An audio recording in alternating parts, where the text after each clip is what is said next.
তাহাজ্জুদের সালাতে যেন আল্লাহর আমরা বলতে পারি, আল্লাহ এমন জীবন সঙ্গিনী দাও, রূপবতী, গুণবতী, নেককার, যার সাথে দুনিয়াতেও থাকবো, জান্নাতেও থাকবো। ঠিক কিনা? এই দাম্পত্য জীবন কি শুধু দুনিয়ায়? আমার স্ত্রী আমার সাথে জান্নাতে যাক, আমি চাই কি চাই না? মুমিনরা দুনিয়াতেও একসাথে, জান্নাতেও। একজন ঝগড়া শুরু করলে আরেকজন চুপ থাকতে হবে। দুইজনই ঝগড়া করলে, দুইজন রেগে গেলে ঝামেলা আসরা নাই। স্বামী রেগে গেলে স্ত্রী চুপ, স্ত্রী কখনো রেগে গেলে স্বামী চুপ, দুইজনই রেগে গেলে তৃতীয় বিশ্বযুদ্ধ। ঠিক কিনা? এজন্য ঝগড়া করতে দেয়া যাবে না, কারণ এই ঝগড়া, সামান্য ঝগড়া থেকে এই ঝগড়া বাড়তে বাড়তে এটা বিচ্ছেদের দিকে গড়ায়। তাই নামাজ বিছিয়ে দাও, চোখের পানি ছেড়ে দাও, কেঁদে কেঁদে আল্লাহরে বলো, আল্লাহ আমি ছাড়া এই দুনিয়ায় তোমার কোনো গোলামের অভাব নাই, অনেক গোলাম আছে, কিন্তু তুমি ছাড়া মাওলা আমার আর কেউ নাই, তুমি ছাড়া কেউ আর আমারে ক্ষমা করে না, আমি ছাড়া অনেক বান্দা তোমার আছে, অনেক বান্দি তোমার আছে, কিন্তু তুমি ছাড়া আমার কেউ নাই। এই কথা বলে চোখের পানি ছেড়ে দাও, চোখের পানি ছাড়ার সাথে সাথে গুনাহ মাফ করে কে? চোখের পানির এত কারিশমা, অনুতপ্ত বান্দা যখন কেঁদে কেঁদে চোখের পানি ঝরায়, তার চোখের পানি চোখবে, নাকের ডগাবে, মাটিতে পড়ার আগে ওই বান্দার সব গুনাহ আল্লাহ মাফ করে দেয়। আল্লাহ বলে, এই জমিনে আমি ভয় দিয়ে, ক্ষুধা দিয়ে, জানমালের হানি দিয়ে, সম্পদ হানি দিয়ে তোমাদেরকে পরীক্ষা করব। এই পরীক্ষায় সফল হবে তারা, ধৈর্য ধারণ করেছে যারা। ইন্নাল্লাহা মা'আস সাবিরিন, ধৈর্য ধারণকারীদের সাথে আল্লাহ আছে। রাডায় ধৈর্য ধরতে হবে। ধৈর্য এমন গাছ, যে গাছের চারিদিকে কাটা, ফলটা বড় মিষ্টি।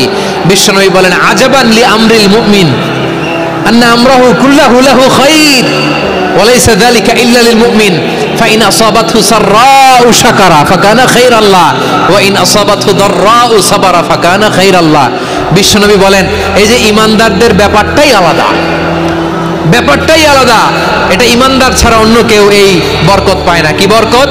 ফাইন আসাবাতহু সাররাউ শাকারা। ঈমানদাররা ভালো অবস্থায় থাকলে শুকরিয়া করে, এটা তার জন্য ভালো। শুকরিয়া করলে সওয়াব আছে না নাই?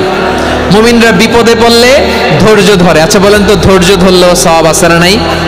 তাহলে সুখের সময় শুকর, দুঃখের সময় সবর, উইন উইন সিচুয়েশন। আমাদের সারা জীবনই এই দুই আমল আছে না নাই? হয় আমরা শুকর গুজার হই, নয় সবর করি। সুখের দিনে আমরা শুকর গুজার হই, বিপদের দিনে সবর ইখতিয়ার করি। তাহলে হয় শুকর নয় সবর। যখনই থাকি, যে অবস্থায় থাকি, আমাদের সওয়াব আছে না নাই? দুনিয়াটাই ধোঁকা, দুনিয়াটাই মোহের জায়গা, আমরা সবাই মোহাচ্ছন্ন হয়ে আছি। দুনিয়ার উদাহরণ হলো তিনটা লাশ আর চারটা স্বর্ণের টুকরার সমান। তিনজন যুবক কাজের জন্য বেরিয়েছে, পথিমধ্যে চারটা স্বর্ণের টুকরা পেয়েছে। যুবক কয়টা? স্বর্ণ পাইছে কয়টা? মহা খুশি, খুশিতে বাকবাকুম, চারটা স্বর্ণের বড় বড় টুকরা পেয়েছে। আমরা আজীবন খেলে বসে খেয়ে যেতে পারবো, কিচ্ছু লাগবে না আমাদের। তিন বন্ধু বলে ভাগ করি, আরেকজন বলে ক্ষুধা লাগছে।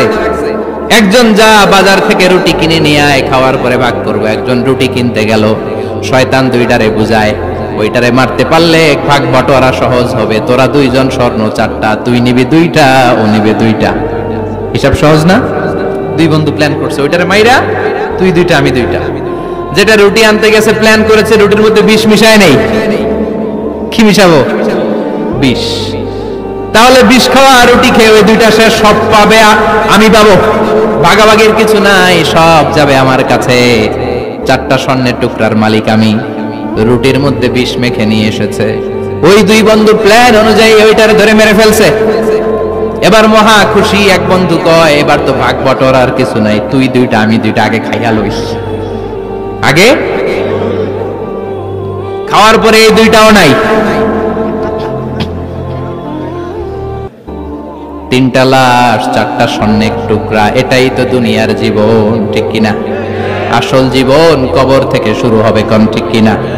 একদিন মাটির ভেতরে হবে ঘরে মন আমার, কেন বাঁধো দালান ঘরে মন আমার, কেন বাঁধো দালান ঘর।